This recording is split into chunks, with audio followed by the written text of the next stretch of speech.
Sister Rosarian Marie, as in 60 years ago, correct? Or 59, yes, maybe. 60 years ago. 60 years ago. Happy Jubilee, Yeah. Rosario Martin. Thank you. Yes. I got confused there because my birthday was this week, and I'm 77. You say 60?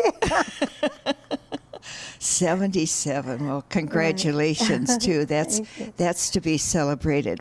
How many brothers and sisters do you have, Rosario? That is a tough question because my father was 12 years older than my mother, and he had children before he got together with my mother. And he was previously married to a white lady. and he had two children, and then he had another with another woman, and he was a Don Juan, my father was. And those were the days when men roamed around and they had whom they could have. So they became like what we would call stepbrothers? Stepbrothers, yeah. Yes. I have stepbrothers, and then my mother had 9 children. Jesus, Mary and Joseph. Yes, she. Wow. And during those years, she also was teaching primary grades for 35 years and raised that big family. Oh, my. Yeah. She was teaching, I bet, in a little schoolhouse nearby. A little 4-room school. There were 4 teachers. They taught together for 30 years. They were best of friends. So you must have had a solid foundation in your early years. Yes, I did. I had my mother was a teacher by profession, and she was very demanding of how you spoke, how you stood up straight, how you did your homework when you got home, and a schedule. She ran the family. When did you like begin school then? As you came out of the womb, you were in a classroom? Well, I was 4 and a half when I started school. I didn't want to stay home when my mother left, and so I went with her to school, and just learned like the rest of the children. And by the end of the year, she knew, I can't have her here next year knowing all that she knows. It'll be a problem. So you went up a grade. She passed me on to my godmother, who was one of the 4 ladies who taught there. And had good education then, and after I graduated, I got finished with 2nd grade. Then there were no kindergartens then. It was you went into 1st grade. And so the 3rd year, I went to the Colegio San Antonio with our sisters. And that was in Guayama? In Guayama, Puerto Rico, Colegio San Antonio, which was from kindergarten or 1st grade to high school. Did you happen to have Sister Florence Gibbons? She's my sponsor. Is she? Yes, I had a lot of sisters that are now deceased, but I had, can I mention some of them? Oh, yes, please. I had Sister Ellen William. I had Sister Loretta Ann. Oh, yes. Sister, let's see. Is it Paul James? And Paul James. Yes. And, I can't think of their names now. That's Jean Walsh.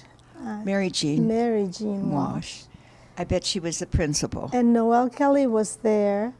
And so, yes, Jean Walsh was the senior teacher, and she was the principal. And she was incredible.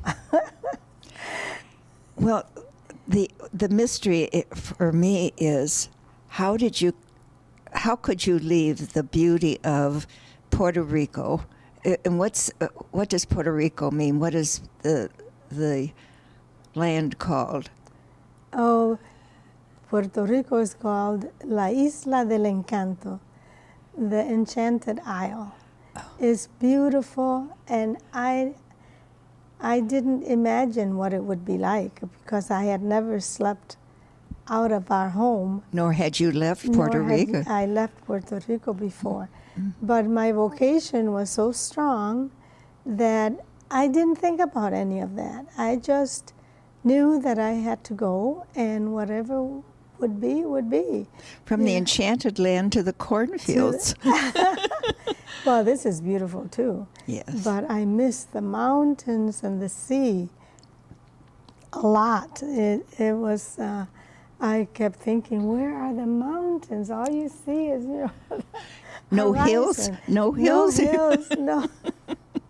Right. Yes, yes. And the palm trees. But you know that when you enter the convent, you're in the novitiate and the postulancy. You don't even see the outside most of the time. And you wore the habit, didn't you? Oh, yes. Yes. Oh, yes. The habit changed in 69, and I had been in since 56. So I had 13 years in the habit. Was it hard to let go of the habit?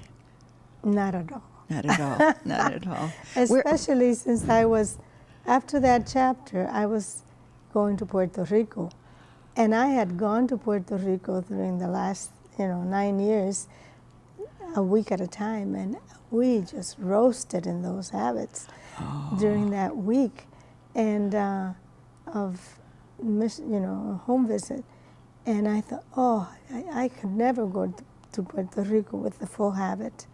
It's, as it was, I suffered with the habit in the States too, in the cold, because we didn't have enough warmth. And our heads, the headgear crumpled.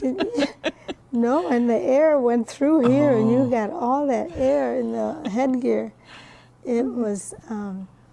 Where were you at the time of the renewal chapter? Where were you missioned?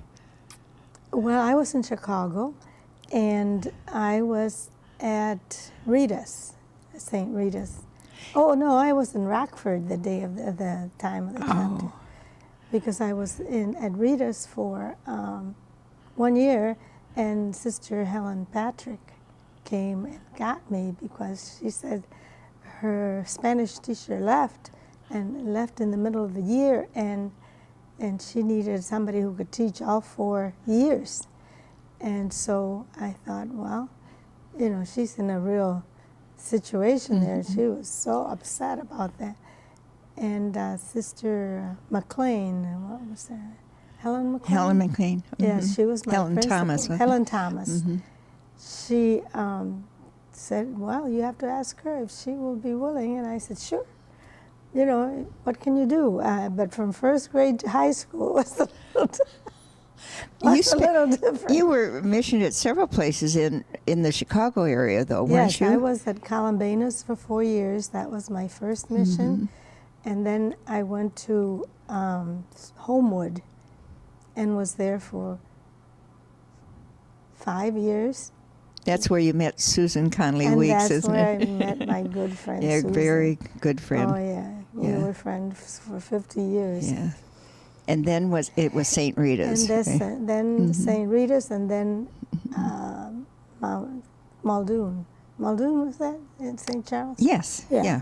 Yes. Is that where you met Kathy Erard? No, I met her in Homewood. In Homewood. Because she was a neighboring sister in that area. I forgot the name of the convent. As you can tell, I have memory loss. I can't think of it. Oh, welcome to the club. So, and Susan didn't, she lived there and she taught art in the school. Susan. Besides, Susan taught third grade, third or fourth grade, I can't recall. But she went throughout the school and she taught the art, and she was fabulous, and the kids loved it. And since I have an interest in art, I was learning too, not only how to do things, but how to teach art. So that was very Did you fun. ever get one of our appointment cards that sent you someplace other than Muldoon and Chicago area? Where else did you touch down and spend some years in ministry? Was it the Dominican Republic? I went to the Dominican Republic, but before, yes, Dominican Republic. First of all, when I left Muldoon, I left because my mother had a heart attack, and the family said, you must come. She keeps asking for you.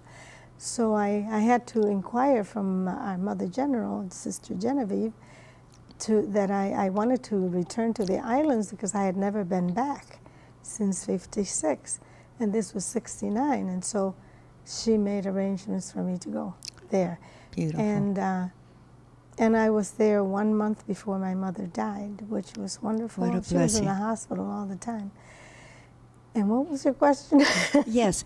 Then you were asked to be a principal there, weren't you? Right. Yes. We had a very turbulent times with our sisters down there, and a lot of the sisters left, and so the principal was the one that would.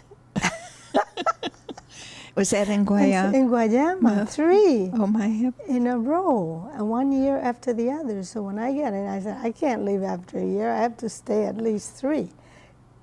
So I made a commitment for 3. I didn't want to be principal. But, and that was my alma mater. And it was the parents of the children were my Your age. my age and my companions in the school, when we were in school. I bet that was a large enrollment. The enrollment was about 700 to 800 children. Oh, God bless you. And 2 of each grade. I had 24 teachers, a big faculty, and I was in 2 buildings. The elementary is on the hill, and then the primary was in the lower hill, and they didn't have even an intercom to communicate. Or roller skates to go back and forth. And no money. Oh, dear. But thank God the Redemptorists were there, and they were very good priests and very cooperative. We were like a family, the priests and the nuns. You may have done what our early sister did. They used to go, I'm talking about in the late 19th century, collecting, begging from door to door. Yes. No, we didn't have that. We had candy machines, pop machines, and chips. Oh, money in the slush fund. That's what held that school together, I'm telling you. Oh, my. There was nothing left. Well, how did you get to the Dominican Republic from? Well, when I got finished with school, I asked the last year of principal, I said, this is it. I said it at Christmas time. You have to get somebody by next year. And so I got somebody by next year. One of the ex-alums from Siena Heights, from Guayama, who had gone up to study up there, came back, beautiful woman, and she was principal for 20 years after. Oh, not And Carolini. her name is Gladys Bartolome. Oh. That's her name, yes. And she came for the last alumni while I was here, which was nice. But anyway, I looked all over Puerto Rico for a job. I wanted to do pastoral work because I had been coming to Adrian for the diaconate program that was offered, all those courses. I almost completed my diaconate, but I couldn't, all they wanted was a cook or a secretary to the parish, or, but nothing in the mission of the parishes. And I traveled the whole island looking for a place. I couldn't find a place. And so Ivelisse Alfant, who used to be in the congregation, she asked me, she says, Ana Feliz is looking for somebody to work with in the Dominican Republic. Would you like to go and be with her? I said, sure. If I can't do what I want to do here, I'd like to go, and especially if I work with somebody else. And with Ana, I love Ana. She had been in Guayama. Ana, she was in the primary grades when I was a senior in high school. So she knew our What a culture. connection.